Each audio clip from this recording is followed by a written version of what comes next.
My name is not important. What is important is what I'm going to do. I just fucking hate this world. It's feasting. It's time for me to kill. And it's time for me to die. Aujourd'hui, je vais vous parler de jeux vidéo qui sont tellement dérangeants et tellement controversés que certains gouvernements ont décidé de les interdire complètement. Pas de les déconseiller ou de les censurer, mais bel et bien interdits. Et le plus fou dans tout ça, c'est que ce ne sont pas forcément les jeux auxquels vous pensez. Parce que parfois, ce n'est pas la violence qui pose problème, mais une idée, un message ou simplement le jeu qui n'est pas sorti au bon moment. Aujourd'hui, on va découvrir 4 jeux vidéo devenus illégaux dans certains pays. Et vous allez voir que certaines raisons sont franchement inattendues. En 2003, un studio déjà connu pour ses jeux controversés sort un projet beaucoup plus sombre que d'habitude. Ce studio, c'est Rockstar Games, oui, les créateurs de GTA. Mais cette fois, ils ne veulent pas faire un jeu ouvert et satirique. Ils veulent créer quelque chose de malsain. Le jeu s'appelle Manhunt, le principe est simple, trop simple. Vous incarnez un condamné à mort forcé de participer à un programme secret. Pour survivre, vous devez exécuter des criminels devant des caméras. Et plus l'exécution est violente, plus vous marquez de points. Le jeu encourage littéralement le joueur à être discret pour rendre les éliminations plus brutales. Sac en plastique, batte ou fil de fer, chaque méthode possède plusieurs niveaux de violence. Et le pire dans tout ça, c'est que le jeu vous récompense quand vous prenez votre temps. À sa sortie, les médias explosent. Certains journaux parlent du jeu comme d'un simulateur de meurtre. En même temps, il suffit de regarder la jaquette du jeu, hein. C'est tout ? Non, car la vraie controverse arrive en 2004. Au Royaume-Uni, un adolescent est assassiné. Et certains médias accusent immédiatement le jeu d'avoir influencé le crime. La mère de la victime dira d'ailleurs « Les amis du tueur m'ont dit qu'il était obsédé par Manhunt et d'autres jeux violents. Les similitudes entre Manhunt et ce qui est arrivé à mon fils montrent qu'il a un lien irréfutable. » Et même si aucune preuve solide ne confirme ce lien, la pression publique devient énorme. Résultat de tout ça, le jeu est retiré de la vente dans plusieurs pays comme la Nouvelle-Zélande qui l'interdit totalement, l'Australie qui refuse sa classification et pendant un moment posséder certaines versions devient même illégal. Encore aujourd'hui, le jeu est censuré sur Twitch pour, je cite, « violence extrême, nudité, discours haineux, etc. » Bref, vous avez compris. Ce qui effrayait vraiment les autorités n'était pas seulement la violence, mais le fait que le joueur soit encouragé à apprécier la cruauté. Et pour beaucoup, Manhunt franchissait une ligne que les jeux vidéo n'avaient encore jamais dépassée. En 2015, Internet découvre une bande-annonce qui choque immédiatement tout le monde. Un homme en noir, sans émotion, sans humour, sans objectif héroïque, sa seule motivation, la haine.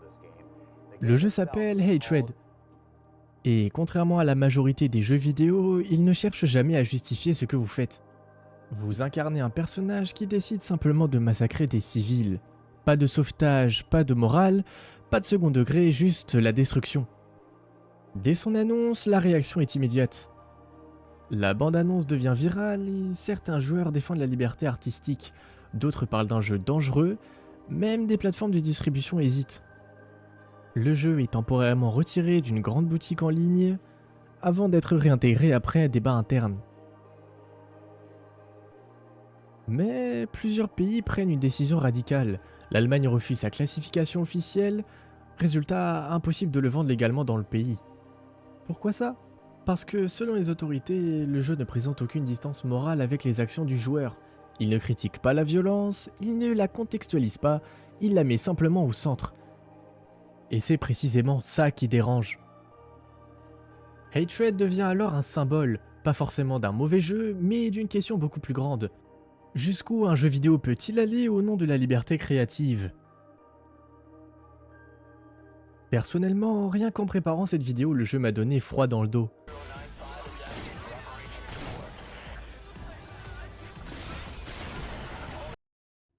En 2020, un jeu dont tout le monde a déjà entendu parler devient un phénomène mondial. Il s'agit d'Animal Crossing New Horizons. On pêche, on décore une île, on discute avec des animaux, rien de violent, rien de polémique. Mais rapidement, certains joueurs commencent à utiliser le jeu pour afficher des messages politiques.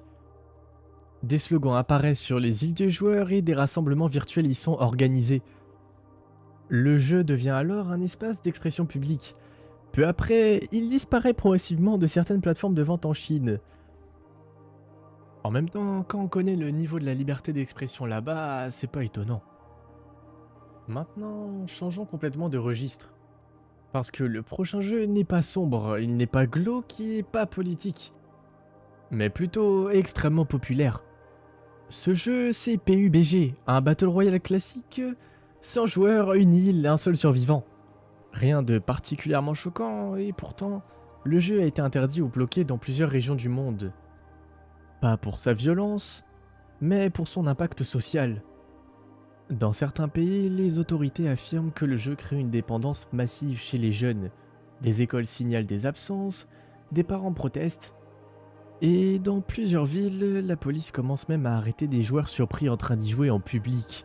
Oui, vous avez bien entendu, arrêter. Au Népal, le jeu est temporairement interdit après des plaintes concernant son influence sur la jeunesse. En Irak, le jeu est interdit pour incitation à la violence. En Inde, certaines régions appliquent aussi des restrictions locales. Ce qui inquiète vraiment ici, ce n'est pas le contenu du jeu, mais le temps que les joueurs y passent. Pour la première fois, un jeu devient problématique et non pas pour ce qu'il montre, mais pour l'attention qu'il capture. Et ça marque un véritable tournant, parce que la peur ne concerne plus la violence virtuelle, mais l'addiction réelle.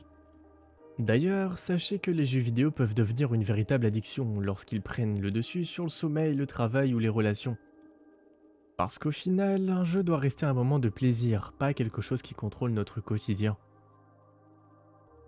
Ces 4 jeux sont très différents. L'un choquait par sa brutalité, l'autre par son absence totale de morale, et le dernier simplement par son succès. Mais ils ont tous un point commun. Ils ont forcé des gouvernements à répondre à une question nouvelle. Les jeux vidéo sont-ils seulement du divertissement ou quelque chose de plus puissant ? Parce que au final, interdire un jeu vidéo reste extrêmement rare. Et quand ça arrive, ce n'est presque jamais uniquement à cause du jeu en lui-même. C'est à cause de ce qu'il représente à un moment précis de la société. Malgré tout ça, une question persiste. Est-ce que ces jeux étaient vraiment dangereux ?